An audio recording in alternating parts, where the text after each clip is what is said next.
డెలిబరేట్గా Jawaharlal Nehru legacy పైన తీవ్రమైన దాడి జరుగుతోంది. అసలు నెహ్రూను కంప్లీట్గా ఇగ్నోర్ చేసే ప్రయత్నం జరుగుతోంది. నెహ్రూ దేశానికి ఏదో నష్టం చేశాడు, దేశం నెహ్రూ వల్లనే నాశనమైంది అనే భావనను బలంగా సమాజంలోకి తీసుకెళ్లే ప్రయత్నం చేస్తున్నారు. కానీ ఒక్కసారి మనం హిస్టరీ చూద్దాం. నెహ్రూ కాలంలో ఏం జరిగిందో మనకు ఒక్కసారి ఆలోచిద్దాం. ఇవాళ ప్రపంచంలో అనేక ప్రఖ్యాత కంపెనీలకు మన దేశస్తులు భారతీయులు సీఈఓలుగా ఉన్నారని మనం గర్వంగా చెప్పుకుంటాం. Sundar Pichai Google CEO, Parag Agarwal Twitter CEO, Indra Nooyi PepsiCo సీఈఓగా పనిచేశారు, Arvind Krishna chairman and CEO of IBM. వీళ్ళంతా ఎక్కడి నుంచి వచ్చారు? సుందర్ పిచ్చయ్య ఐఐటి ఖరగ్పూర్లో చదివారు, మీకు పరాగ్ అగర్వాల్ ఐఐటి ముంబైలో చదివారు, ఇంద్రా నూయి ఐఐఎం కలకత్తాలో చదివారు, అరవింద్ కృష్ణ కూడా ఐఐటి ప్రొడక్ట్. ఈ ఐఐటీలు ఐఐఎంలు స్టార్ట్ అయింది ఎప్పుడు? జవహర్లాల్ నెహ్రూ యొక్క విజన్తో స్టార్ట్ అయినాయి. మీకు ఇండియన్ ఇన్స్టిట్యూట్ ఆఫ్ టెక్నాలజీ మొట్టమొదటిది ఖరగ్పూర్లో ఎస్టాబ్లిష్ అయింది 1950లో. మన ఆశ్చర్యం వేస్తుంది, అంత గొప్ప ఇన్స్టిట్యూషన్ను 1950లోనే ఏర్పాటు చేసుకున్నాం. 1956లో All India institute of medical Sciences ఏర్పాటైంది, మొట్టమొదటి ఎయిమ్స్. ఇప్పుడు దేశమంతా ఎయిమ్స్ విస్తరించింది. ఇండియన్ ఇన్స్టిట్యూట్ ఆఫ్ మేనేజ్మెంట్ 1961లో మొదలయ్యే కలకత్తా ఐఐఎం కలకత్తా ఏర్పాటైంది. తర్వాత ఇవాళ ఇప్పటికీ కూడా ప్రపంచంలో పోటీ పడగలిగిన అత్యున్నత విద్యా సంస్థలు ఏవి అంటే మన IIT, IIM, all India institute of medical sciences అని చెప్పుకుంటాం. మరి ఇది నెహ్రూ కాలంలో పుట్టినాయి కదా? ఇదొకటే కాదు, అదే సమయంలో కేంద్రీయ విద్యాలయాలను ఏర్పాటు చేసింది కూడా నెహ్రూ కాలంలోనే. ఇప్పుడు ఈ స్థాయిలో ప్రభుత్వం, కేంద్ర ప్రభుత్వ హయాంలో ఎలాంటి విద్యా సంస్థలు ఏర్పడ్డాయో ఒక్కసారి ప్రశ్న వేసుకుందాం. ఆన్సర్ దొరుకుతుందో చూద్దాం. అత్యున్నత విద్యా సంస్థలే కాదు, అత్యున్నత పరిశోధనా సంస్థలు కూడా నెహ్రూ కాలంలో ఏర్పడ్డాయి. ఇప్పుడు నేషనల్ కెమికల్ ల్యాబొరేటరీస్ 1950లో ఏర్పడ్డాయి. బాబా ఆటమిక్ రీసెర్చ్ సెంటర్ 1954లో ఏర్పడింది. సో బాబా ఆటమిక్ రీసెర్చ్ సెంటర్ ఆధ్వర్యంలో మొదలైనటువంటి అణుశాస్త్ర పరిశోధన 2 అణు విస్ఫోటనాలు జరిపి ప్రపంచాన్ని భారతదేశం ఆశ్చర్యపరిచింది. 1974లో పోఖ్రాన్ 1 జరిగింది, 1998లో పోఖ్రాన్ 2 జరిగింది. భారతదేశం ఇవాళ అణ్వస్త్రాలను కలిగిన దేశంగా ప్రపంచంలో నిలబడింది.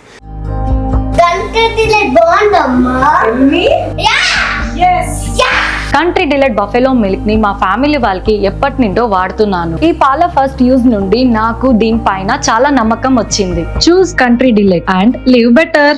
అలాగే అణు విద్యుత్ ఉత్పత్తికి బాటలు వేసినటువంటి అణుశాస్త్ర పరిశోధన 1954లో బాబా ఆటమిక్ రీసెర్చ్ సెంటర్ ఏర్పాటుతో ఊపందుకుంది. వాస్తవంగా హోమీ జే బాబా లాంటి గొప్ప శాస్త్రవేత్తల్ని గుర్తించి నెహ్రూ ఇచ్చిన ప్రోత్సాహము ఇవాళ అణుశాస్త్రంలో ఇంతటి విజయాలకు కారణమైంది. ఒక్క అణుశాస్త్రంగమే కాదు, నెహ్రూ ప్రత్యేకత ఏంటంటే ఒక్కొక్క రంగంలో ఒక గొప్ప వ్యక్తుల్ని ఐడెంటిఫై చేసి వారికి బాధ్యత ఇచ్చి ప్రభుత్వం తరఫున పూర్తి ప్రోత్సాహం ఇచ్చి వారికి దార్శనికత, పొలిటికల్ విజన్ ఇచ్చి వీటిని అభివృద్ధి చేయాలి అన్న దానికి ఒక పునాదులు వేశారు. ఇప్పుడు రోదసీ రంగంలో విక్రమ్ సారాభాయ్ కానీ, అలాగే ఎస్ఎస్ భాట్నగర్ కానీ, సిడి దేశ్ముఖ్ కానీ, భగవంతం కానీ, ఇలాంటి అనేక మంది శాస్త్రవేత్తలు, వర్గీస్ కురియన్ కానీ, ఇవన్నీ కూడా నెహ్రూ కాలంలో పునాదులు పడ్డాయి. ఇవాళ మనము అమూల్ గురించి మాట్లాడుకుంటాం. భారతదేశం ఇవాళ ప్రపంచంలో అతిపెద్ద మిల్క్ ప్రొడ్యూసింగ్ కంట్రీ. పాల ఉత్పత్తి ఎక్కడ మొదలైంది? అమూల్తో మొదలైంది. అమూల్ ఎప్పుడు స్టార్ట్ అయింది? నెహ్రూ కాలంలోనే. అలాగే మనకు హరిత విప్లవం బీజాలు పడింది ఎప్పుడు? ఒకప్పుడు మనము గోధుమలు దిగుమతి చేసుకునే దేశం నుంచి ఇవాళ ప్రపంచం ఉక్రెయిన్ వార్ నేపథ్యంలో ఆహారం కొరకు అల్లల్లాడితే ప్రపంచానికి గోధుమలు ఎగుమతి చేయగలిగిన దేశంగా భారతదేశం ఆవిర్భవించిందంటే అది నెహ్రూ కాలంలో బీజాలు వేసిన హరిత విప్లవం కాదా? వ్యవసాయ శాస్త్ర పరిశోధన కాదా? అలాగే మన విక్రమ్ సారాభాయ్ స్పేస్ సెంటర్ 1961లో ఏర్పాటు చేసుకున్నాం, 1961లో. సో ఆ విక్రమ్ సారాభాయ్ స్పేస్ సెంటరు ఇవాళ రోదసీ విజ్ఞానానికి మనం ఉపగ్రహాలు ప్రయోగించుకుంటున్నాం, ఉపగ్రహ వాహక నౌకల్ని ప్రయోగించుకుంటున్నాం, ఇన్సాట్ ఉపగ్రహాలు, రిమోట్ సెన్సింగ్ ఉపగ్రహాలు, ఇవాళ నిఘా ఉపగ్రహాలు, పిఎస్ఎల్వీలు, జిఎస్ఎల్వీలు, ఇంత అద్భుతమైన ప్రగతి రోదసీ రంగంలో ఇవాళ మొదలైందంటే నెహ్రూ కాలంలోనే మనం రోదసీ పరిశోధనను మొదలుపెట్టి ఆ రోదసీ రంగంలో పునాదులు వేశాం. ఒక్క అణుశాస్త్ర రంగము, వ్యవసాయ శాస్త్రంగము, రోదసీ రాష్ట్రం కాదు, రక్షణ రంగం కూడా మీరు తీసుకోండి. ఇవాళ అనేక రకాల క్షిపణుల తయారీకి కేంద్రమైనటువంటి సంస్థలు మీకు defence research development organisation DRDO, అలాగే భారత్ ఎలక్ట్రానిక్స్ లిమిటెడ్, ఈ రెండు ఎప్పుడు పునాదులు పడ్డాయి? నెహ్రూ కాలంలో పునాదులు పడ్డ సంస్థలు కాదా? ఇవాళ డిఆర్డిఓ వల్ల అగ్ని లాంటి అత్యాధునిక క్షిపణులను కూడా భారతదేశం తయారు చేయగలుగుతోంది. సో ఇలాంటి రక్షణ శాస్త్ర రంగంలో దేశ స్వావలంబనకు పునాదులు వేసినటువంటి చరిత్ర ఈ పరిశోధన సంస్థలు లేదా? ఇవాళ ఈ పరిశోధనా సంస్థలతో పోటీ పడగల national geophysical research institute NGRI, మీకు ఈ ఎన్జిఆర్ఐ భూభౌతిక శాస్త్ర పరిశోధనలో అగ్రగామి పరిశోధనా సంస్థ 1961లో ఏర్పాటైంది. సో ఈ పరిశోధనా సంస్థలతో పోటీ పడగల DRDO, Bharat electronics limited, national geophysical research institute, national chemical laboratory, ఇలాంటి ఏ పరిశోధనా సంస్థతో, విక్రమ్ సారాభాయ్ స్పేస్ సెంటర్, బాబా అటామిక్ రీసెర్చ్ సెంటర్, వీటితో పోటీ పడగల ఒక్క పరిశోధనా సంస్థ అయినా ఏర్పాటైందా? దేశ పారిశ్రామిక పునాదులు వేసింది రెండవ పంచవర్ష ప్రణాళికలో. మొహల్ నబీస్, జవహర్లాల్ నెహ్రూకి అత్యంత సన్నిహితుడైన మొహల్ నబీస్ ప్రణాళికతో భారతదేశ పారిశ్రామికీకరణకు పునాదులు పడ్డాయి. జవహర్లాల్ నెహ్రూ కాలంలోనే స్టీల్ నుంచి మొదలుకొని ఆయిల్ అండ్ గ్యాస్ వరకు అనేక కీలకమైన రంగాల్లో భారతదేశం బలమైన పునాదులు వేసుకుంది. మీకు ఒక ఉదాహరణ చెప్తాను. ONGC, oil and natural gas corporation, ONGC 1956లో ఏర్పాటైంది. ఇవాళ ఓఎన్జీసీ భారతదేశంలో ఈ ఇంధన రంగంలో ఒక మహోన్నతమైన కృషి చేయడమే కాకుండా ప్రపంచంలో కూడా ఇవాళ అనేక చమురు క్షేత్రాల్లో ఓఎన్జీసీ పెట్టుబడులు పెట్టింది. మీకు రష్యాలోని సకాలిన్ చమురు క్షేత్రంలో ఓఎన్జీసీకి చెందిన విదేశీ విభాగమైన ఓఎన్జీసీ విదేశ్ లిమిటెడ్ ఓవిఎల్ పెట్టుబడులు పెట్టింది. ఇండియన్ ఆయిల్ కార్పొరేషన్ 1959లో ఏర్పాటైంది. ఇండియన్ ఆయిల్ కార్పొరేషన్ 2014లో ఫార్చ్యూన్ ఫస్ట్ టాప్ 100 కంపెనీస్లో ఒక కంపెనీగా లిస్ట్ అయింది. సో అందువల్ల ఈ ఆయిల్ అండ్ గ్యాస్ కంపెనీ కాదు, even life insurance corporation LIC 1956లో ఏర్పాటై దేశంలో బీమా సంస్కృతిని నేర్పింది. ఇవాళ 40 కోట్ల భారతీయులు ఎల్ఐసిలో పాలసీదారులుగా ఉన్నారంటే మామూలు విషయం కాదు. ఇలా ప్రపంచంలోనే ఎల్ఐసి లాంటి స్థాయిలో ఉన్న కంపెనీ లేదు. ఇందులో అత్యధిక భాగం 95% ఎల్ఐసి పాలసీదారులకే లాభాలను పంచిపెట్టేటువంటి ఒక యునీక్ కార్పొరేషన్గా ఎల్ఐసి ఏర్పాటైంది. మీరు ప్రపంచంలో ఉన్న టాప్ ఇన్సూరెన్స్ ఫార్మ్స్ కూడా మీరు ఎల్ఐసితో పోటీ పడలేని పరిస్థితిలో ఉన్నాయి.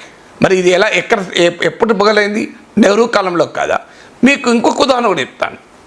ఈ పెద్ద పెద్ద కంపెనీలకు కాదు, ఇరిగేషన్ ప్రాజెక్టులు, మీరు హిరాకుడ్ దేశంలోనే పొడవైన ప్రాజెక్ట్ 1947లో మీకు నిర్మాణం మొదలై 57 ఆ ప్రాంతంలో నెహ్రూ ప్రధానమంత్రిగా ఉండగానే పూర్తయింది. మన నాగార్జున సాగర్ ప్రాజెక్టుకు పునాది వేసింది ఎవరు? 1955లో జవహర్లాల్ నెహ్రూ పునాదులు వేశారు.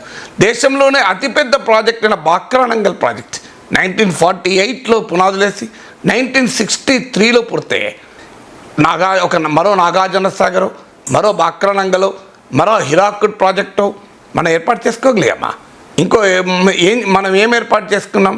ఒకటి, దేశంలోనే అత్యంత ఎత్తైన సర్దార్ పటేల్ విగ్రహాన్ని నిర్మించుకున్నాం. బాక్రానంగల్, నాగార్జున సాగర్, హిరాకుడ్తో పోటీ పడగల ఒక ఇరిగేషన్ ప్రాజెక్టుకి ఎక్కడైనా పునాదులు పడ్డాయా?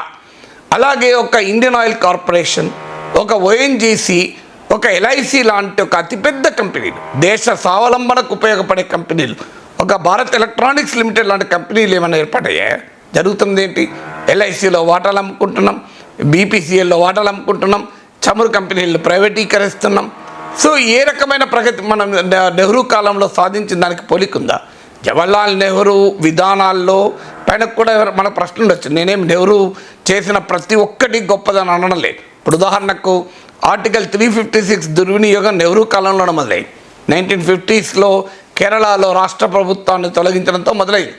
వెరీ రాంగ్ ప్రాక్టీస్, అది కాదని అనడం లేదు. కానీ నెహ్రూ కాలంలో నిర్మించినటువంటి ఈ దేవాలయాల సంగతి ఏంటి? ఈ దేవాలయాలతో పోటీ పడగలిగే ఏవైనా మనం ఏర్పాటు చేసుకుని అప్పుడు నెహ్రూని క్వశ్చన్ చేయొచ్చు. ఇవాళ నేను చెప్పిన వాటిలో మీరు గమనించండి, IITs, AIIMS, all India institute of medical sciences, Vikram Sarabhai space centre, ONGC, Indian oil corporation, Bhabha atomic research centre, Bharat electronics limited, defence research and development organisation, national chemical laboratories, national geophysical research institute, ఇలాంటి అనేక ఉదాహరణలు చెప్పాను. మేము ఇంకా irrigation ప్రాజెక్టుల గురించి చెప్పాను. ఇవన్నీ కూడా ఇవాళ భారతదేశం ఈ స్థాయిలో అభివృద్ధి చెందడానికి వీటి కంట్రిబ్యూషన్ లేదా? మన నెహ్రూను రాజకీయ కారణాల రీత్యా ఇగ్నోర్ చేద్దామని ప్రయత్నం చేస్తున్నాం. కానీ నెహ్రూ కాలంలో నిర్మాణమైన ఈ ఆధునిక దేవాలయాలు, నెహ్రూని వీటిని ఆధునిక దేవాలయాలని పిలిచారు. ఈ ఆధునిక దేవాలయాలన్నింటినీ మనం ఇగ్నోర్ చేద్దామా? ఇది భారతదేశం సాధించినటువంటి గొప్పతనం కాదా? మన దేశంలో సాధించిన ఈ అద్భుతమైన ప్రగతికి మనం గర్వపడకూడదా? ఇవాళ మన క్షిపణులు ప్రయోగిస్తున్న డిఆర్డిఓని చూసి మనం గర్వపడకూడదా? మనం ఇవాళ ప్రపంచంలో పెట్టుబడులు పెడుతున్న మన ఓఎన్జీసీని చూసి గర్వపడకూడదా? సుందర్ పిచ్చయ్యలు లాంటి పరాగ్ అగర్వాల్లను సృష్టించినటువంటి మన ఐఐటీలను చూసి, ఐఎంలను చూసి మనం గర్వపడకూడదా? అందువల్ల రాజకీయ కారణాల రీత్యా ఒక నాయకుని కంట్రిబ్యూషన్ను కంప్లీట్గా దేశంలో లేకుండా చేయాలనే ప్రయత్నం చేయడం ఎట్టి పరిస్థితుల్లో చరిత్ర క్షమించదు.